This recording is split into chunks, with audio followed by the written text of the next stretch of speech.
Bismillahirrahmanirrahim. Assalamualaikum warahmatullahi wabarakatuh. Hamdan wa syukronillah amma ba'du. Puji dan syukur marilah kita panjatkan kehadirat Allah Subhanahu wa taala yang alhamdulillah pada kesempatan kali ini kita masih diberikan kesehatan, kita masih diberikan kenikmatan oleh Allah Subhanahu wa taala. Mudah-mudahan dengan diberikannya kesehatan dan kenikmatan ini kita sama-sama dapat meningkatkan keimanan dan ketakwaan kita kepada Allah Subhanahu wa taala. Salawat dan salam semoga senantiasa tercurah limpahkan kepada baginda alam Nabi kita semua yang menjadi panutan, yang menjadi junjunan, yakni Habibana wa Nabiyana wa Maulana Muhammad sallallahu alaihi wasallam. Tak lupa kepada keluarganya, para sahabatnya, para tabi'in dan tabi'atnya, dan mudah-mudahan kepada kita selaku umatnya. Alhamdulillah wa syukru ala ni'amillah, pada kesempatan pembelajaran kali ini khususnya bagi kelas 11 multimedia di SMK Al-Hudatul Alaq. Alhamdulillah untuk pembelajaran kali ini kita sama-sama akan belajar mengenai tentang desain grafis percetakan.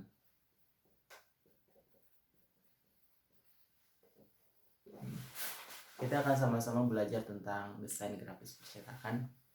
Namun sebelum pembelajaran dimulai, mari kita semua awali kegiatan pembelajaran kali ini dengan bacaan basmalah. Bismillahirrahmanirrahim. Baik teman-teman semua, adik-adikku yang saya banggakan, pada kesempatan ini kita akan membahas tentang desain grafis percetakan. Nah, perlu diketahui untuk membahas mengenai tentang desain grafis percetakan ada beberapa poin yang harus kita ketahui. Di antaranya yaitu dalam segi pengertian, terus apa sih yang dimaksud dengan desain dan apa yang dimaksud dengan grafis, terus apa saja yang menjadi tujuan dari desain grafis. Itu yang menjadi salah satu pembelajaran kali ini. Jadi untuk pembelajaran kali ini diusahakan adik-adikku semua, para siswa-siswi SMK Al-Hudatul Alaq khususnya kelas multimedia, untuk memperhatikan tujuan pembelajaran kali ini, yaitu supaya teman-teman semua atau adik-adik semua dapat mengetahui apa sih yang harus kita ketahui mengenai tentang desain grafis. Oke, yang pertama yaitu mengenai tentang desain grafis. Poin pertama yaitu desain. Nah, jadi desain grafis ini memiliki tiga kata. Ada desain, ada grafis, dan ada percetakan. Oke. Kalau desain ini secara umumnya yaitu proses pembuatan atau proses sebelum merancang. Jadi teman-teman semua ketika ingin membuat sebuah hasil karya atau sering disebut dengan desain grafis, ya, ini berhubungan dengan hasil karya, maka desain ini harus paling pertama diperhatikan karena ini adalah tahap awal, ya. Seperti kita halnya melihat ke toko pakaian, ya, atau ke tukang jahit, pasti ada desain, sebuah rancangan yang telah disediakan. Jadi sebelum merancang itu, inilah yang dinamakan dengan desain. Proses pembuatan yang dilakukan oleh desainer disebut dengan desain.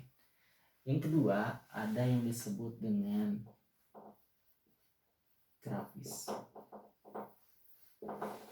Nah, yang disebut dengan grafis ini banyak ya pengertian dari grafis, tapi secara gamblang grafis itu adalah gambar. Jadi kalau kita ketahui desain grafis ini adalah proses pembuatan menggambar, ya, secara garis besarnya adalah proses pembuatan menggambar, atau bisa juga disebut dengan proses perancangan pembuatan gambar, ya, itu yang menjadikan hasil karya teman-teman semua. Jadi desain grafis ini dapat diimplementasikan buat teman-teman semua di multimedia khususnya dalam menghasilkan sebuah karya. Nah, karya ini disebutlah dengan desain grafis diantaranya. Nah, adapun yang terakhir yaitu kata percetakan.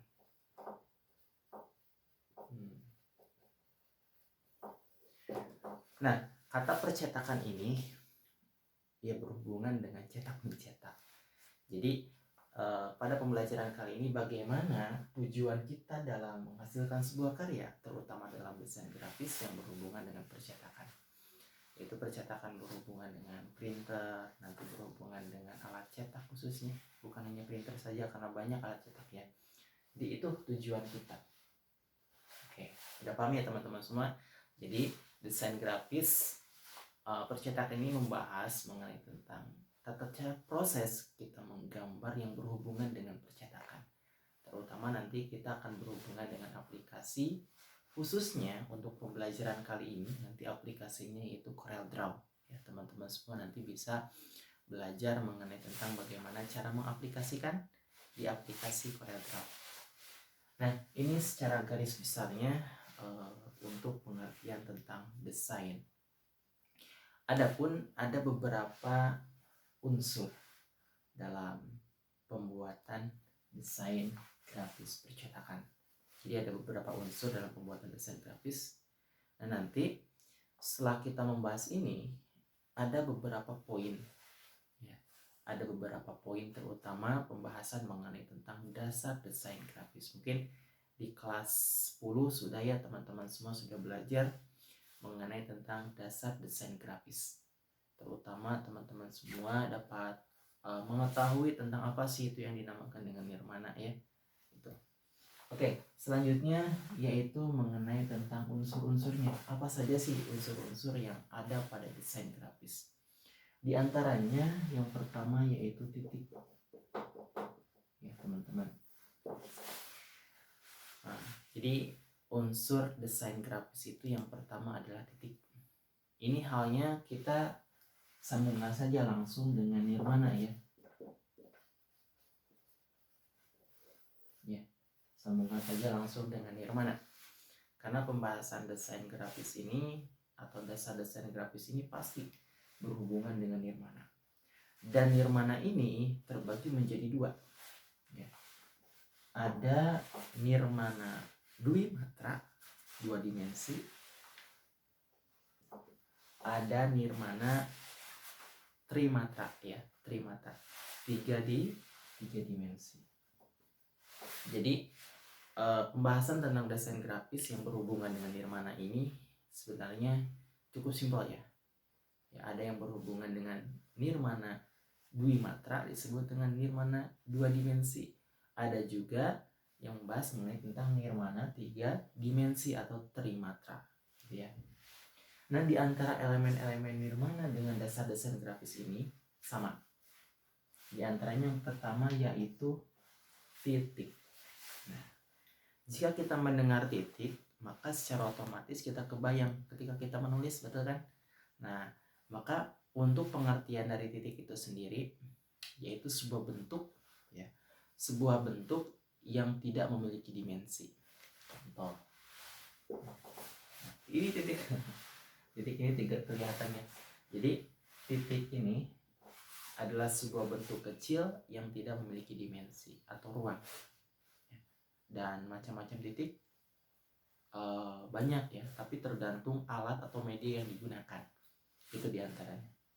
Jadi sekali lagi, untuk pengertian titik yaitu suatu bentuk yang tidak memiliki dimensi atau ruang. Itu ya teman-teman semua. Ini bisa kebayang ya teman-teman, coba saja nulis gitu kan. Nanti saya akan tugaskan teman-teman untuk mencatat. Untuk pembahasan ini teman-teman nanti catat dan pasti ada tanda titik. Tinggal teman-teman bayangkan apa sih yang dimaksud dengan titik. Nah, itu jawabannya. Bentuk kecil yang tidak memiliki dimensi.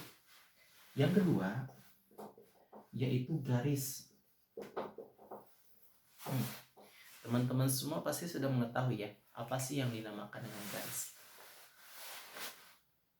Oh iya, garis. Banyak sebenarnya pengertian tentang garis. Garis itu kan ada garis panjang, itu macam-macam, ada garis lengkung, ada garis zigzag, itu macam-macam. Tapi yang disebut dengan garis menurut pengertian dalam nirmana ini, garis itu adalah sebuah goresan nyata. Ya, sebuah goresan nyata. Misal ini tangan saya, lalu saya membuat garis. Nah, ini adalah salah satu goresan nyata. Nampak ada garisnya. Itu kan ya goresan nyata. Jadi garis adalah sebuah goresan nyata atau sebuah bentuk goresan nyata. Dan macam-macam garis pun banyak. Di antaranya ada garis horizontal, garis vertikal, garis diagonal, terus garis zigzag, lengkung, garis bergelombang ya. Ini misal horizontal, misalnya horizontal, vertikal, diagonal, terus garis lengkung, garis bergelombang, garis zigzag gitu ya.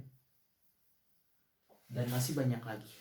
Yang pada intinya untuk garis adalah sebuah bentuk goresan nyata. Ada garis pendek, garis panjang, tebal, tipis, dan lain sebagainya. Masih banyak sebenarnya ya teman-teman. Selanjutnya, nah yang ketiga ada yang disebut dengan bidang.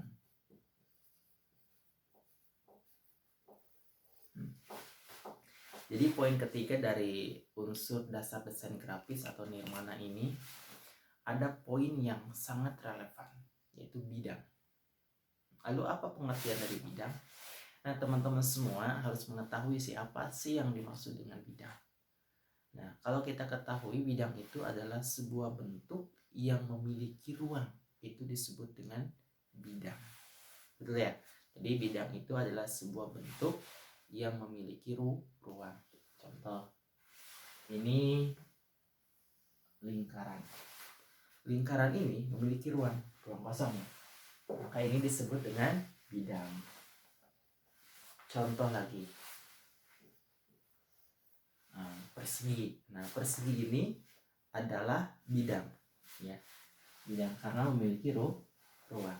Oke, contoh lagi, segitiga. Ini adalah bidang karena ini memiliki ruang.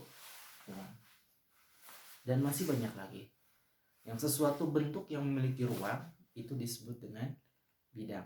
Misal wajah saya ya, wajah saya kan punya ruang. Nih, wajah saya dari atas kepala sampai ini dagu, ini ada ruang. Nah ini yang bisa disebut dengan bidang. Kalau kita nanti membuat sebuah objek manusia, ya membuat sebuah objek manusia, membuat sebuah objek manusia,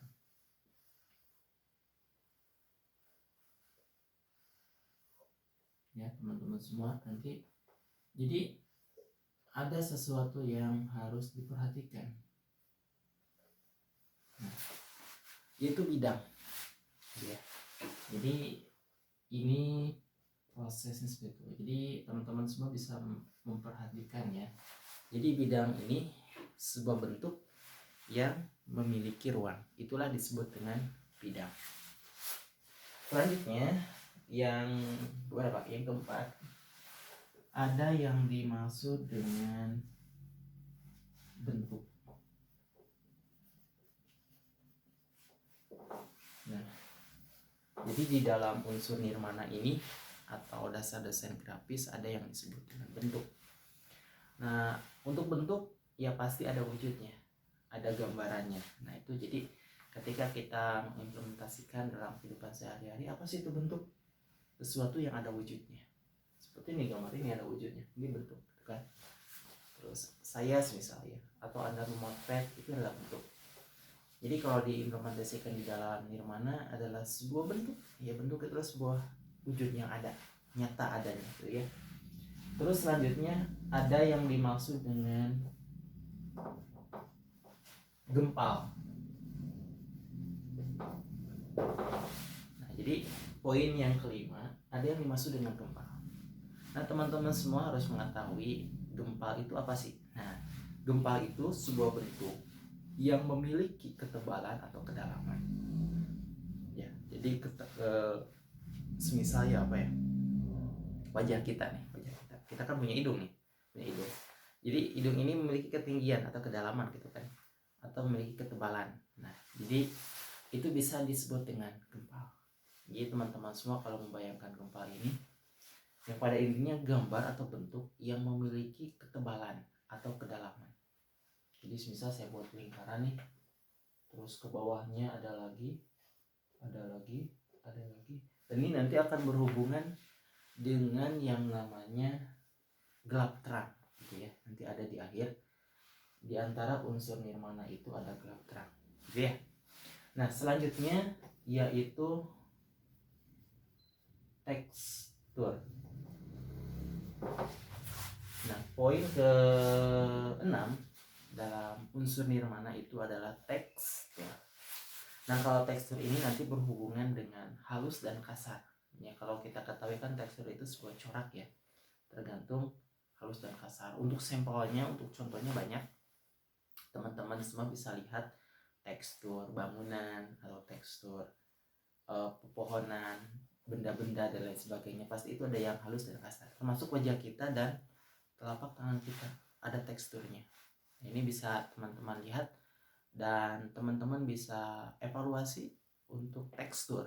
Ya, misal di tangan ini ada tekstur di tangan, atau di dinding sama, atau di meja, di kursi, pasti benda-benda yang ada pada lingkungan kita itu pasti memiliki tekstur, baik halus ataupun kasar. Ya. Selanjutnya, nah untuk pembahasan selanjutnya unsur nirmana itu adalah warna. Nah, jika kita lebih dalami lagi, warna ini memang cukup luas ya. Terutama dulu teman-teman semua membahas di kelas 10 ya, warna itu kan ada dasar-dasar warna gitu ya. Jadi warna pokok itu ada 3 sebenarnya. Ada 3 warna pokok: cyan, magenta, yellow. Ya, kalau nggak salah cyan, magenta, yellow. Atau menurut yang lain itu red, green, blue gitu ya. Ada 3 warna CMY yang menjadi warna primer ya teman-teman. Jadi kalau kita mengenal warna itu sebenarnya kita mengimplementasikan sebuah tujuan untuk memberikan sebuah estetika, keindahan. Jadi biasanya warna ini berhubungan dengan minat, mungkinnya saya suka warna apa gitu kan. Nah, tapi di sini teman-teman semua akan memilih sesuai dengan keinginan.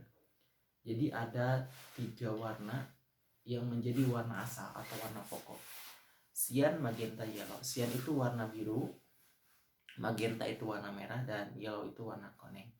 Nah, ketiga ini ketika dicampurkan satu sama lain pasti akan menghasilkan warna yang berbeda, betul kan? Ya, misalnya misal ini adalah C, saya coret saja C, magenta, yellow. Nah, misal ini saya sudah coret nih, di sini ada cyan, magenta, yellow. Nah, ketika saya mencampurkan antara warna cyan dengan magenta, warna merah, maka warna yang akan dihasilkan adalah warna ungu, betul ya? Oke. Terus selanjutnya, jika saya mencampurkan antara warna merah dengan warna kuning, maka warna ini akan menghasilkan warna oranye. Ya, betul. Selanjutnya, jika saya mencampurkan antara warna cyan, biru dengan warna kuning, akan menghasilkan warna hijau. Nah, yang ketiga tadi, warna oranye, ungu, dan hijau itu disebut dengan warna primer, dan seterusnya. Nah, jadi warna itu ada beberapa tahap untuk pembentukan warna. Ada warna primer, pokok, warna sekunder, tersier, kuarter, dan intermediater. Jadi ada 5 tahap dalam warna. Ya. Kalau warna primer itu warna asal, warna pokok, itu ada 3 tadi ya. Terus warna sekunder itu perpaduan 2 warna primer, seperti tadi ya, warna kuning dengan warna biru menjadi warna hijau. Nah, itu diantaranya pencampuran warna. Terus ada lagi warna tersier. Kalau warna tersier itu pencampuran 2 warna sekunder. Terus ada lagi warna kuarter. Kalau warna kuarter itu pencampuran 2 warna tersier. Oke teman-teman, mungkin itu hanya mengulas kembali teman-teman pada saat dulu waktu kelas 1 ya. Di sisi lain nanti ada warna aditif dan ada warna subtraktif ya. Yang tadi ada RGB dan CMY. Kalau RGB ke warna apa, kalau CMY ke warna apa. Dan ternyata warna ini sangat berpengaruh dalam kehidupan. Betul. Teman-teman semua pasti dapat mengetahui untuk desain grafis ini pasti warna sangat berpengaruh. Ya. tergantung kan pencahayaan, warna pun berpengaruh pada nilai estetika ya. Ya seperti itu. Nah ini diantaranya, dan yang terakhir dalam pembahasan elemen nirmana ini atau dasar desain grafis ini adalah gelap dan terang. Oke, jadi pembahasan terakhir dalam nirmana ini adalah gelap dan terang atau gelap terang. Nah kalau gelap terang ini pasti berhubungan antara cahaya dan bayangan gitu ya. Nah di dalam desain grafis pun sama, ada pembahasan tentang gelap terang. Nah gelap terang ini sangat berpengaruh terhadap hasil karya desain kita ya, terutama dalam pembahasan nirmana. Nah nanti nirmana khususnya di dalam nirmana Dwi Matra, nah teman-teman nanti pasti akan membahas mengenai tentang gelap dan terang. Nah ini untuk pembahasan desain grafis percetakan mengenai tentang dasar desain grafis dan berhubungan langsung dengan nirmana. Adapun tadi kalau nirmana itu terbagi menjadi dua, ada nirmana Dwi Matra dan ada nirmana Trimatra. Yang Dwi Matra itu nirmana 2 dimensi, yang Trimatra itu nirmana 3 dimensi. Nanti contohnya teman-teman semua bisa melihat di modul. Saya akan share modulnya dan teman-teman diwajibkan untuk mencatat. Untuk selanjutnya, teman-teman semua yaitu membagi tugas. Nah, jadi nanti saya akan bagi tugas pada teman-teman. Nanti teman-teman akan dikasih 2 tugas. Pertama, teman-teman buat gambar nirmana Dwi Matra, dan yang kedua teman-teman buat gambar nirmana Trimatra. Untuk pembuatan gambar nirmana Dwi Matra itu individual. Teman-teman semua mencatat atau menggambar di buku gambar menggunakan pensil, atau kalau bisa juga menggunakan pensil warna kalau ada. Nah yang selanjutnya yang ketiga ya yang kedua teman-teman semua membuat nirmana Trimatra. Untuk bahannya boleh dari kertas atau bahannya boleh dari apapun, bebas. Yang penting hasil karyanya seperti 3 dimensi. Atau teman-teman semua bisa menggunakan stick apa ya, yang suka dipakai es krim gitu ya, itu stick seperti itu. Jadi teman-teman bisa berkarya dengan menggunakan bahan-bahan yang ada yang bisa digunakan. Bisa menggunakan kertas, karton, bisa menggunakan kertas buku biasa, HPS dan lain sebagainya. Yang penting teman-teman semua membuat karyanya. Nah untuk individual ini khusus untuk nirmana Dwi Matra itu dikerjakan di sekolah selama 1 hari ya, dikerjakan di sekolah selama 1 hari. Dan untuk selanjutnya yang nirmana Trimatra itu dibuat menjadi beberapa kelompok ya. Misal saya akan bagi kelompok menjadi 5 kelompok ya. Jadi 5 kelompok itu boleh teman-teman semua kerjasama untuk membuat nirmana Trimatra. Dan untuk bahannya kalau nirmana Trimatra itu biasanya gunting, penggaris, dan alat-alat lainnya. Kalau dari kertas, kalau dari kayu semisal pakai stick itu tinggal gunakan saja lem, gunting, atau cutter yang diperlukan ya, itu saja. Dan pada intinya teman-teman semua pemahaman tentang desain grafis percetakan mudah-mudahan bermanfaat. Untuk pembelajaran kali ini kita cukupkan dengan bacaan hamdalah bersama-sama. Alhamdulillahirabbil alamin. Hadanallahu wa iyakum ajmain. Assalamualaikum warahmatullahi wabarakatuh.